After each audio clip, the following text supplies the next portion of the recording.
storybook ending. You can walk through the fire.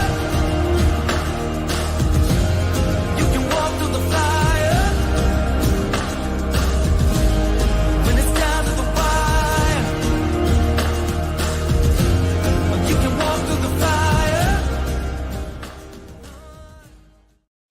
Howdy, y'all. Welcome to the Wrexham Texan. My name is Jake Green. Thanks, y'all, for tuning in today. Yeah, I think I missed last week. I think I was sick or traveling. I can't remember what it was. Oh, I just traveled. I just traveled back from Montana. And yeah, we had the Bolton game that day. So didn't do it directly after that. I got in at like 2 a.m. Game was at 10 a.m. So yeah, I didn't have a lot of time to prepare an episode for that. So yeah, had to wait until this week to talk about the Bolton game, which we actually will talk about a little bit. I forgot to pull up the stats for that and everything, but real quick, these gold jerseys, the gold kits this year are so sick. They look good on everybody. Saw Mr. Rousey of Two Beards podcast wearing it in a Twitter post the other day. Man, it looks good on everyone. It's amazing. What a great freaking idea the gold was. Was not expecting it. Definitely wasn't expecting it to look this good. I will say, do we wear the gold against Bolton or the gold against, I forget, Sheffield? It was definitely, I had to keep reminding myself that we were in gold because it's a brand new color for us. Like black kind of makes sense. Black kind of goes with almost every single team on earth. Any team can be black and it works and you don't think twice. Same with white. And then for us, you know, the reds, obviously red and green makes complete sense because that's part of our traditional kit. But man, the gold, it took some getting used to watching it on the screen. But man, it looks so good. It's so comfortable. I love this jersey. It looks good out in public. My favorite kits are the ones with collars. The United States had one with a collar back in the national team back in, what World Cup was that? I think it was like 2010. Was that a World Cup year? I think so. 2010. Maybe 2008. I can't remember, but that was my favorite US kit that we've ever had. And we haven't done a collared one since. And it drives me crazy because, I mean, look how good the collar looks. For those listening, you can just picture the most beautiful kit that you could possibly imagine, the most worn by just a ruggedly handsome individual. Yeah, I love the collared kits, love the gold kits. I got one of the black ones as well. I have not gotten a red one yet. I talked about this the other week. I don't like that they released them in 3 different waves because I'd have to pay for 3 different types of shipping. I'd have to pay for shipping 3 times, and shipping from the UK. I mean, it's like $25 to ship this stinking jersey from over there. So I wish if there wasn't so much scarcity, if I didn't think they were going to sell out, then I would just wait and order them all at one time. But man, last year it was hard to get a kit. It was hard to get one of these. And so I had to order right off the bat, which means I had to pay multiple times for shipping, which drives me nuts. I think, and all that could also be because Amazon has spoiled free shipping for everybody. Yeah, no one used to complain so much about paying shipping prices until Amazon came and included their shipping price and all of their pricing on their website. So that's, I'm probably a little spoiled, as we probably all are. So yeah, overall though, I mean, what do y'all think? Y'all like the gold kits, black kits, or red kits this year? Which one's your favorite? Because for me, continuity wise, I love the black kit. You can't go wrong with a black kit, but man, these are sick third kits. They're friggin' perfect. All right, y'all, what a game yesterday versus Reading. Let's watch some highlights and then we'll talk about the match. Here we go. This is goal number 1, which here we go. There's the shoot. Cannon helps it on. Barnett Across the middle. I mean, Great literally perfect. opening goal. If you don't remember, for like the first 20 minutes of this match, we kept giving the ball to Barnett and he kept launching it across, and we were just bound to get one at some point. There were a bunch that were just slightly off. There were some that got close, and then that one couldn't have been more perfectly placed. Just a nice chip shot to Ollie, and Ollie put it in the perfect spot where the keeper was never going to be able to get that. Just, back across his body, back right corner. Fantastic. I love Ollie Palmer. Title of today's episode is my top 3 top Reading. My 3 favorite players are Ollie Palmer, Elliot Lee, and Andy Cannon, and they all got their goals today, or in this game. And man, it was fantastic. That goal's great. Loved that Ollie got his first goal of the season in game, I guess it's game 3. Yeah, game 3.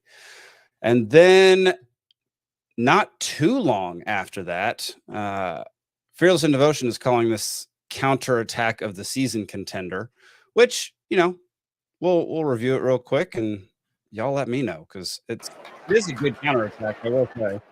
Playing Lee, it's nice. Few one touches. It's opening up here for Wrexham. Here comes Marnie.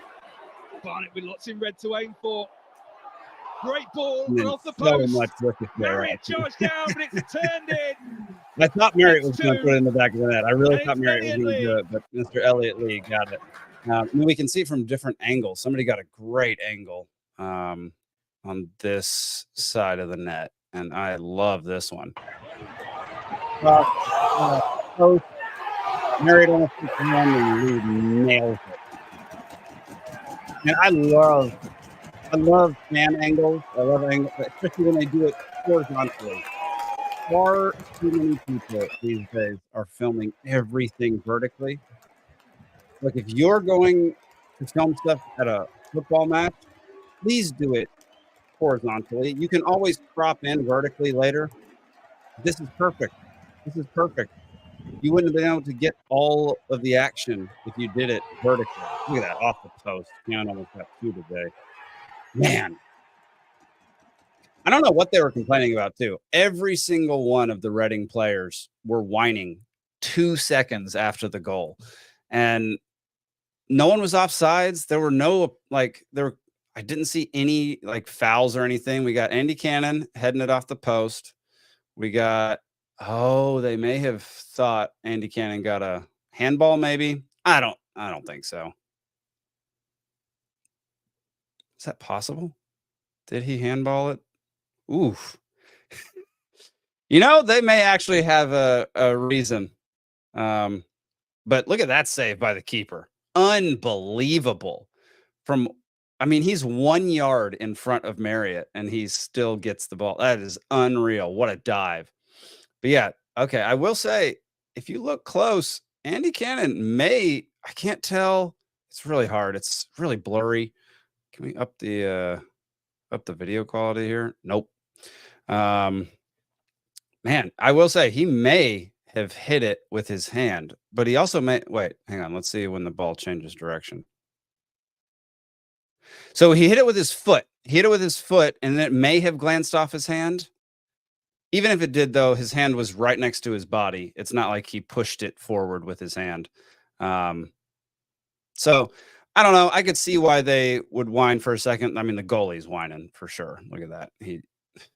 I can't tell if he's whining to the ref or whining to his defenders who really let him down that time. But overall, I mean, what a spectacular moment. That was about 10 minutes after the Ollie Palmer goal. And then second half, very beginning of the second half, the runner-up for last year's Texan of the season, Mr. Andy Cannon. I guess there's no sound for this one. Oh, well.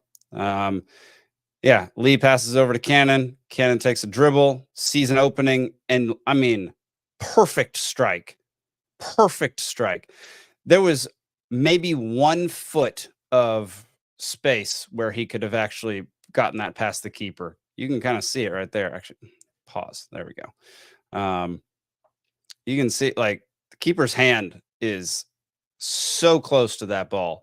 He could have easily just tapped that out if it was just a couple inches to the right. So good on Cannon, man. I mean, Cannon with the cannon.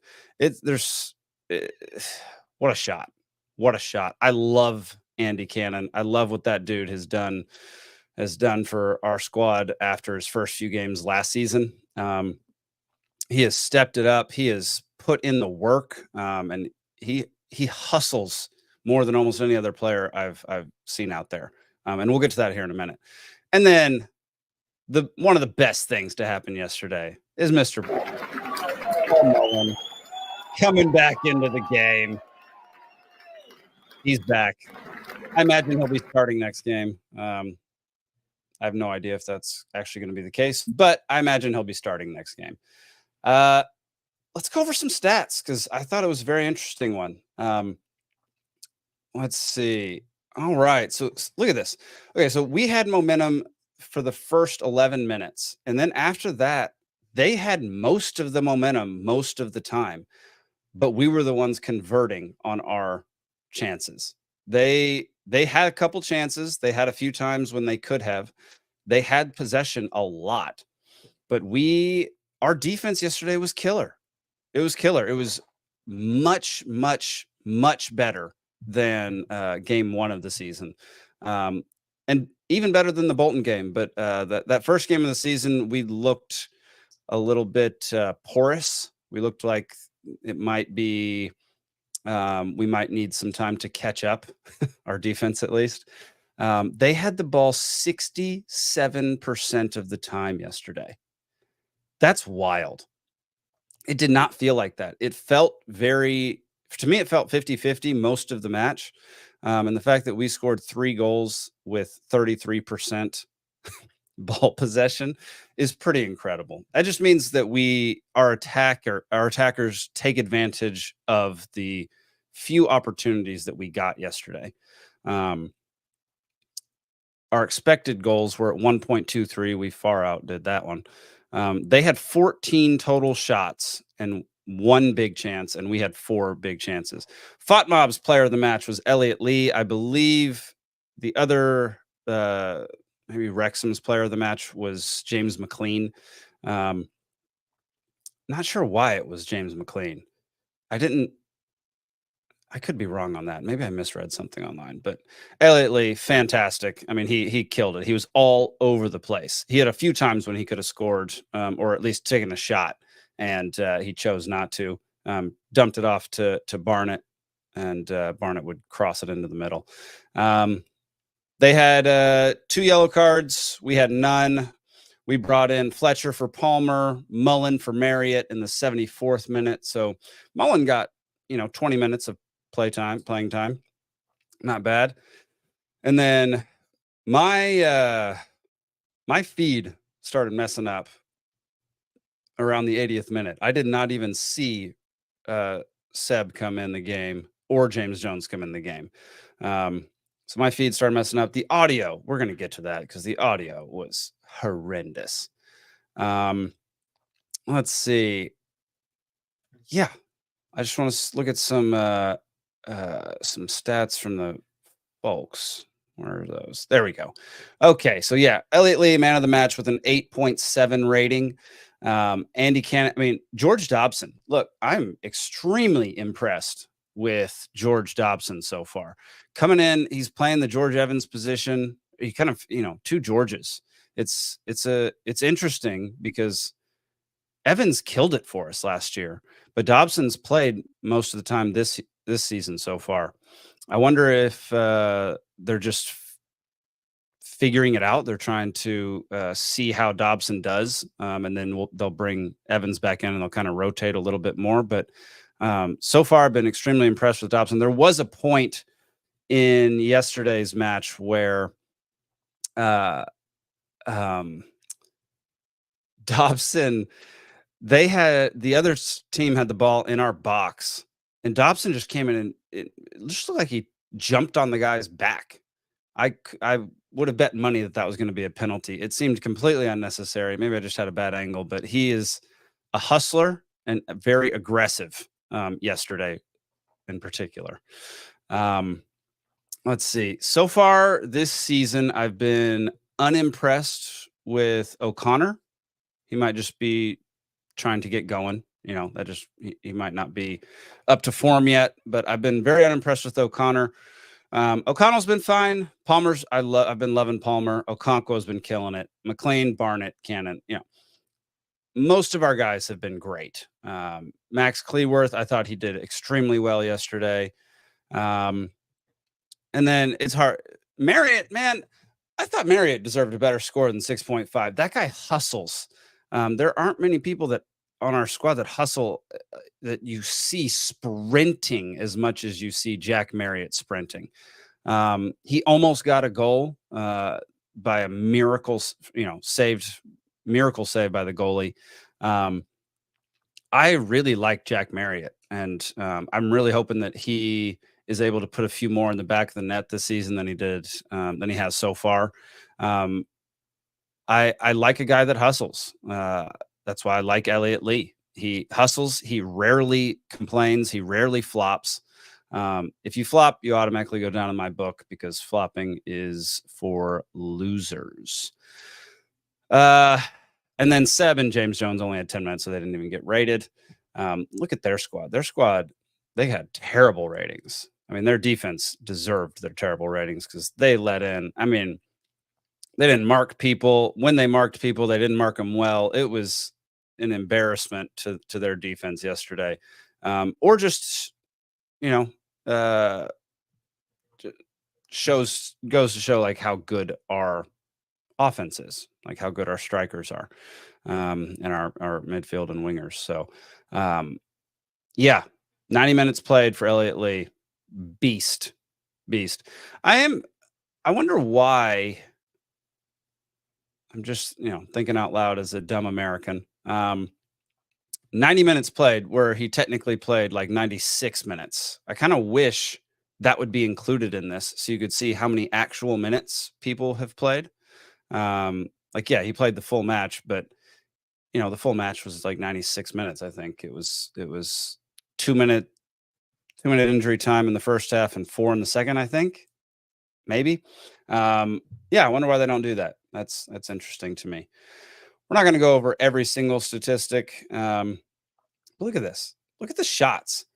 They won in every single category except shots on target and goals. They had 14 to R12, shots off target 7 to R4. Okay, so I guess they lost in that one. That's a funny statistic. I feel like our side should be highlighted because we won on that one. Shots on target, we had 7, they had 1. Blocked shots, they had 6. Hit woodwork, 2. I love that it's woodwork. I'm guessing it's because the goal used to be made of wood. No longer the case. I don't think that would go well when people smash into it. I think it's probably far better that it's whatever material it is now. Aluminum. I don't know what it is. Probably some aluminum alloy. Shots inside the box, they had 9. We had 8. Shots outside the box, they had 5. We had 4. So like they had their shots. They just couldn't convert. Part of that is because Okonkwo was a beast yesterday. Clean sheet for Okonkwo. Had some great saves. Had a couple saves where I thought they were going to score. You can kind of see the shot map. I mean, look how many freaking shots they had from inside the box. Look at this. It's wild. And then look at that Andy Cannon. Unbelievable sniper shot right there. Let's see. I don't need head to head. I don't think Marriott deserves a 6.5. I would like to know all the details on how that is calculated, because in FIFA it pisses me off if I'm in the wrong spot for like 1 second, it decreases my score. Which is infuriating. So maybe that has something to do with it. But like our whole team's in the green except for Marriott, who I still believe was in the green, and they had one guy in the green for them. Yeah. Well, let's go look at the table. Let's look at the table. Stockport County, number 1 again. Are we going to be chasing Stockport for the rest of our dadgum lives? They're killing it. They've won 3 in a row. Yeah, I mean, they're killing it. So we're in 4th. We're in playoff contention. We are 4th out of the 6 spots that get the chance at promotion. The top 2 go up for those. I don't know where my listeners come from. Well, I know a lot of them are from the US, a lot of them are from UK, but yeah, not everybody knows all the promotion rules and everything like that, and I certainly don't. So every now and then I'll explain something that might sound stupid to some of y'all, but it is what it is. Yeah. Our goal differential is 4. Love that. I mean, Stockport's goal differential is 7. It's freaking 7. They have not let in a goal. They've not let in 1 goal this season. That is wild. They're so good. They were good last season. They're clearly good this season. They clearly made good moves during the off season. Bolton and Reading are down here at 12 and 13. Which means they were up here a little ways beforehand. So yeah, we put both of them, or no, Bolton, we tied with Bolton. So Bolton was a tie. And then let's see, anybody we care about down here? Not really. Shrewsbury, Leighton, and Blackpool, and Rotherham. Rotherham? Is that how you say it? Rotherham or Rotherham? I don't know. Yeah, I'm feeling really good about our squad at this moment. Actually, let's go back and look at. I didn't get to talk about the Bolton game. I'm trying to remember a little bit of the Bolton game. There was also the Sheffield United game, but I'm not going to talk about that. I'm trying to remember how the Bolton game went. I mean, it was a 0-0 draw. It was, I mean, I don't know. I don't remember, honestly. My brain just goes out. I was also just waking up from a long day of travel the day before. So, let's see. O'Connor got a yellow card. Not much happened. Nothing happened in the first half. No events in the first half. No yellow cards, no subs, no nothing. And then it all came in the second half. Let's see. Yeah, I don't know. I was fine with the draw. We're going to draw with folks from time to time. Bolton isn't terrible. I don't find that to be like a bad result for us to have a draw with Bolton. Who's our next? Who are we playing next? Let's see. There we go. Peterborough. Peterborough a week from yesterday. So there's no Tuesday game this week. I'll get to my prediction a little bit later. For now, there's some news that I want to warn everybody about. And I'm going to be the odd man out on this one, I guarantee. Ted Lasso, season 4, green light. Okay. I have so many problems with this show. Not with the first season, okay? If you've been watching this show for a while, if you've been watching my show for a while, you know that I have an issue with Ted Lasso. Okay. First season of Ted Lasso is maybe top 5 best seasons of TV that there's ever been. It is extremely well written, well produced. The message is fantastic, well acted, well directed, well edited, all of it. Everything about season 1 is near perfect. Season 2 was the biggest flip-flop of a TV show that I've ever seen in my life. I've never seen worse. Never is a big statement.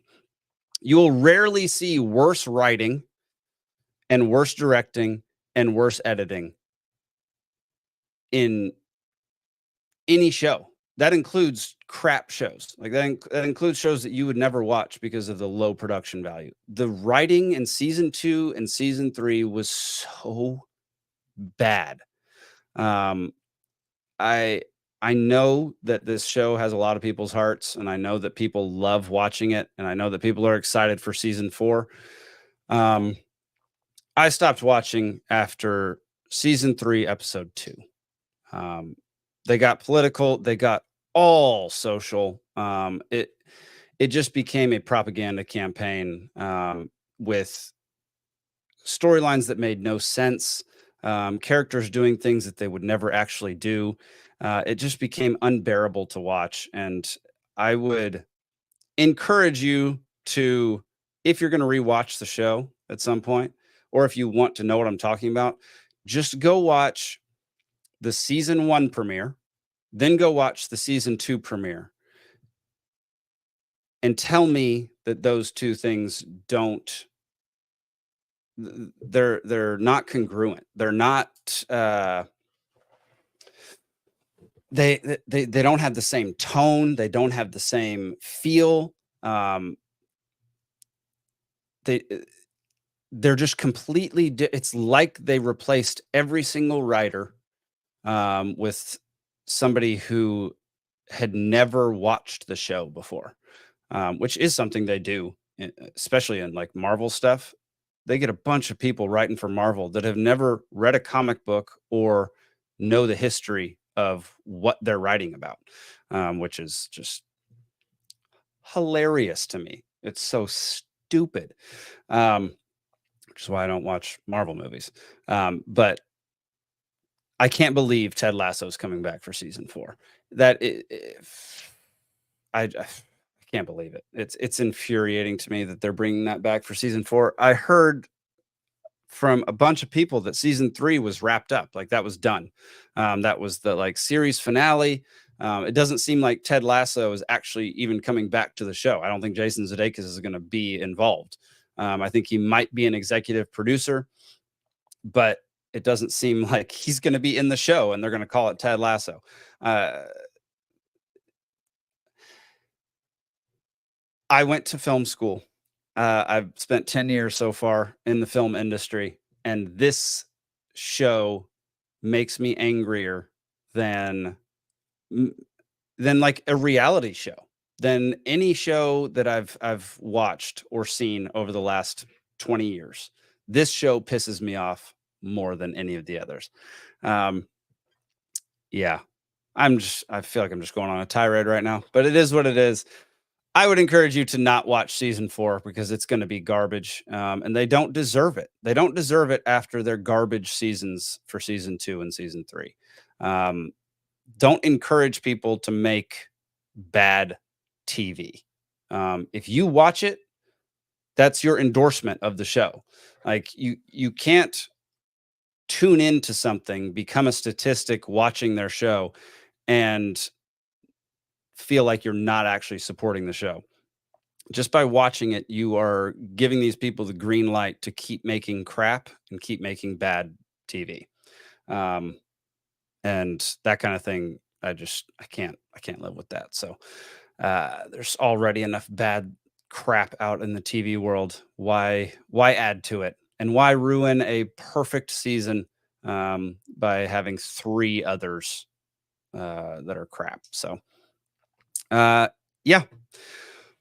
All right. Yeah, y'all, I'm feeling really good about our squad. So far, I'm very impressed this season with Marriott and with Dobson. I've been extremely impressed with Dobson's hustle. He is all over the place. He is much faster than George Evans. I don't think he has as much composure. He did make a couple of mistakes in the game yesterday. He over pursued a couple times. He didn't have quite the best passes at times as well. But man, that dude hustles his butt off and knows where to be and can get the job done. So it's exciting to have the 2 Georges on our squad this year. I was actually surprised that Dobson is the one. I've been surprised that he's the one that's been getting the most playing time of any of our new signees. Just because Seb seems like the type that should be getting a lot of the playing time right off the bat to test out what he's all about and what he's doing. Because I don't know, something about him. I'm intrigued by. I'm intrigued by his style of play. You know, for the few minutes that he's come on, I want to see more of what he has to offer.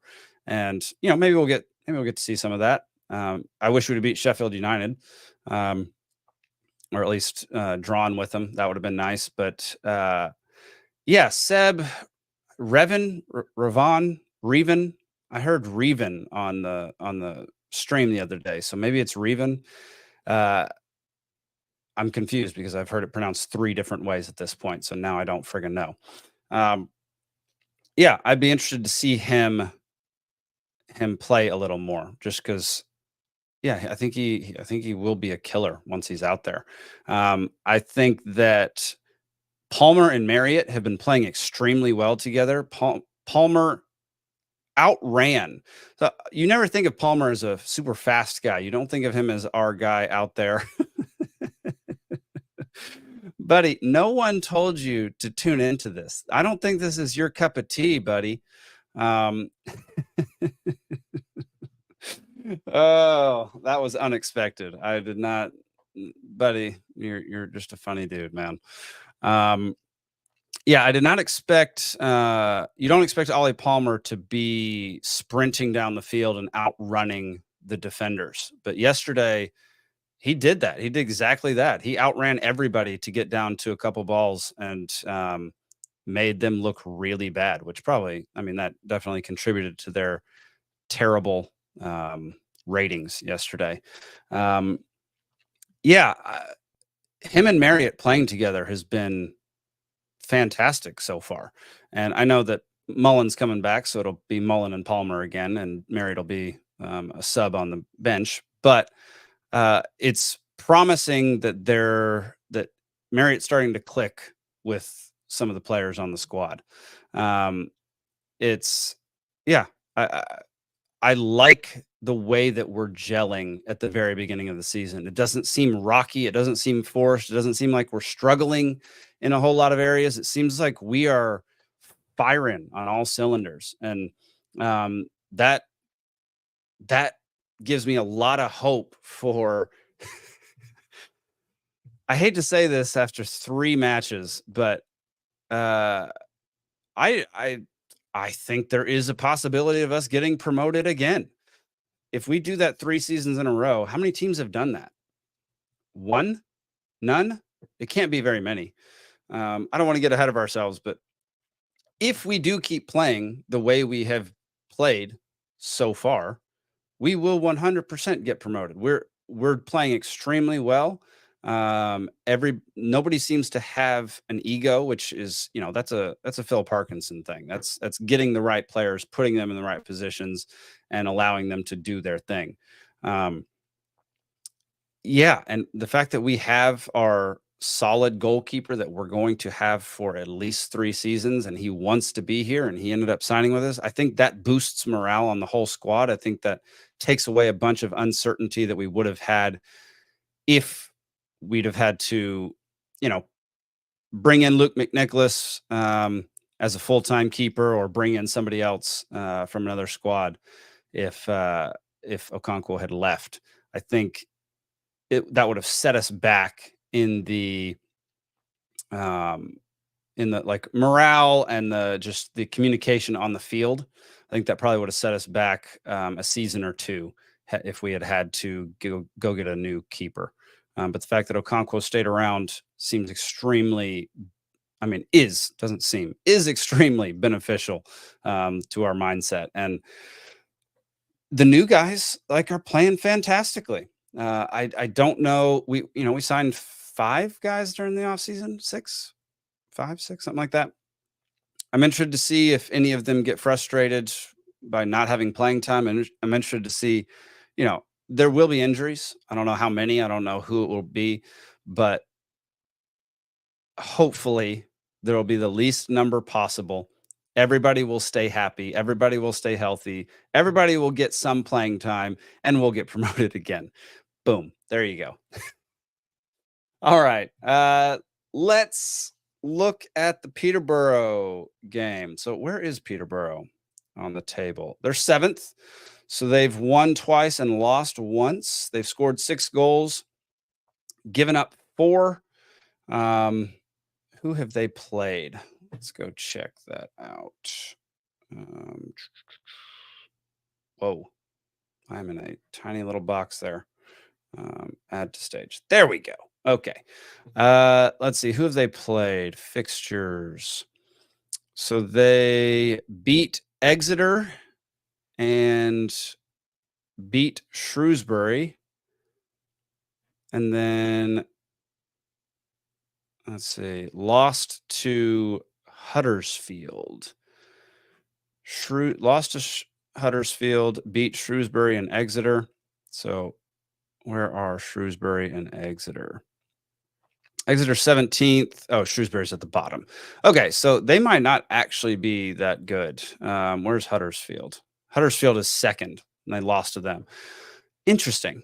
Okay, so I think we have a distinct advantage over them. I think that, let's see their squad. Actually, that's going to be useless for me. I don't know people. Dumb. All right, let's check out this next match. Who will win? Obviously, Wrexham will win. 72% of 219 votes think so. 5% think it'll be a draw. They have scored 7 goals in their last 5 matches, haven't kept a clean sheet in 8 matches. Malik Mothersill, wow, has the most shots on target per match for Peterborough United, which is 2. Wrexham has scored 12 goals in their last 5 matches. Marriott has the most shots on target per match with 2. And Barnett has created the most big chances for Wrexham, 1. Yeah, team form. We beat them in team form for sure. Let's see about the match. So it's at their stadium, which is always an advantage for the home team, obviously, especially for us. Let's see. It is, it'll be at 10 a.m. for me. On the CBS Sports Network. Huh. So will it be on iFollow too? 'Cause I have CBS Sports Network over here. Interesting. I don't really know what the streaming issues are this season, y'all, but the audio is horrible. It has not been good for one game. You'd think the higher up you'd go, the more money would go into the production. That does not seem to be the case because it's bad. And look, I'm not a genius. I don't do a ton of live production, but I know it's not that difficult. I'm doing it right now. I have very few technical difficulties. I definitely don't have a technical difficulty every single podcast. The biggest technical difficulties I have are whether or not the screen share works. Sorry, there's a dog barking. I have a very annoying dog staying with me right now. Very annoying. Doesn't stop whining and doesn't stop barking. It's infuriating. My prediction away at Peterborough, 1-0. 1-0. 1-0 is my prediction versus Peterborough. I guess I said Petersboro. Sorry, I'm about to sneeze. Dang. That snuck up on me. All right. So, 1-0 against Peterborough.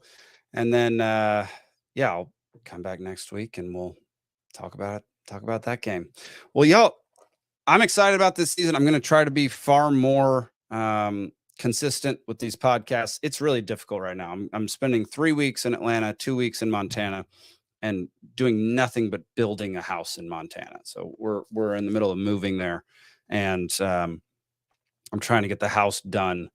Me personally, trying to get the house done before we move there in the spring, and the roof is going on this next trip, and it's just exhausting.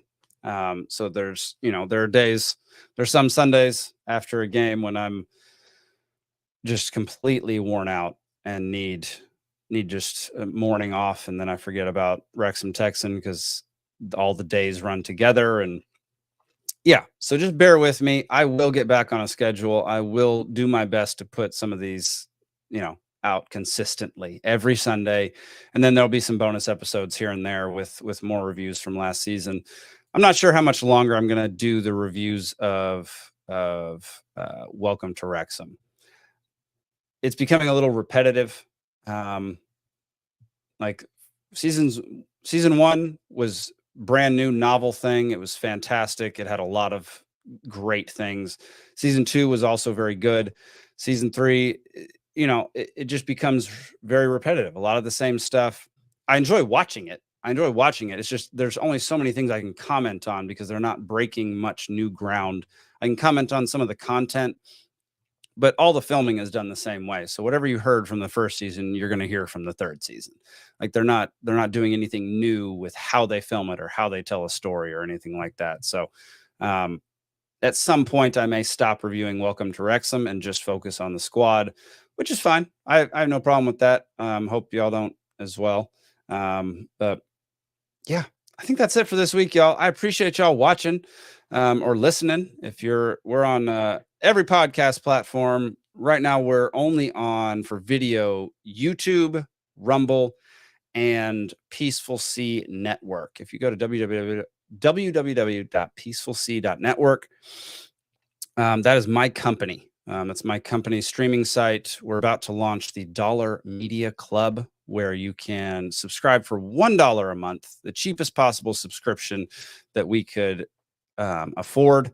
And you'll be able to watch bonus episodes of this show, all the episodes of other shows that my company produces, all of my documentaries, movies, basically anything that comes out on the network, you'll have access to, minus a few things here and there. We're also going to be setting up a Discord where you'll be able to interact with me and other Wrexham fans and other people who watch shows and movies on my network. So yeah, make sure to go check out the website because $1 Media Club will be launching hopefully in the next few months. I've been wanting to launch it, but it just takes a long time to set these things up. So it is what it is. Yeah, that'll do it for this week, y'all. Appreciate y'all watching. Up the town. Search my soul with all your heart, you're gonna see it. You're gonna see it. And if you knock my soul with all your strength, you're gonna find it. You're gonna find it.